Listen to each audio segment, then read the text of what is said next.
বাংলাদেশের নারীরা আজ কোথাও পিছিয়ে নেই। সশস্ত্র বাহিনীর মধ্যে বাংলাদেশ নৌবাহিনী সর্বপ্রথম নিয়মিত শাখায় কর্মকর্তা হিসেবে নারীদের অংশগ্রহণ নিশ্চিত করে। পরবর্তীতে নাবিক হিসেবেও যোগ দেন নারীরা। বাংলাদেশ নৌবাহিনীর নিয়মিত প্রথম নারী ব্যাচের একজন গর্বিত সদস্য আমি। এখানে আমরা নানা উদ্ভাবনী কাজের সাথে নিজেদেরকে সংযুক্ত করেছি।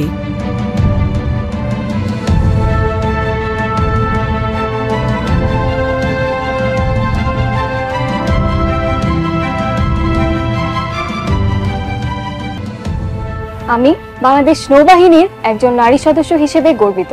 নৌবাহিনীর মতো চ্যালেঞ্জিং পেশায় নারীদের দৃপ্ত পদচারণা দেশের নারী জাগরণের এক অনন্য দৃষ্টান্ত। আমরা অত্যন্ত আন্তরিক পরিবেশে সবাই একত্রিতভাবে দেশের জন্য কাজ করে যাচ্ছি। নৌবাহিনীর নারী সদস্য হিসেবে এই চ্যালেঞ্জিং পেশায় কাজ করতে পেরে আমি গর্বিত।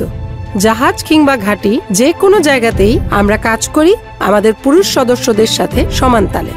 আজকের এই অর্জনের জন্য আমরা নৌবাহিনীর প্রতি কৃতজ্ঞ।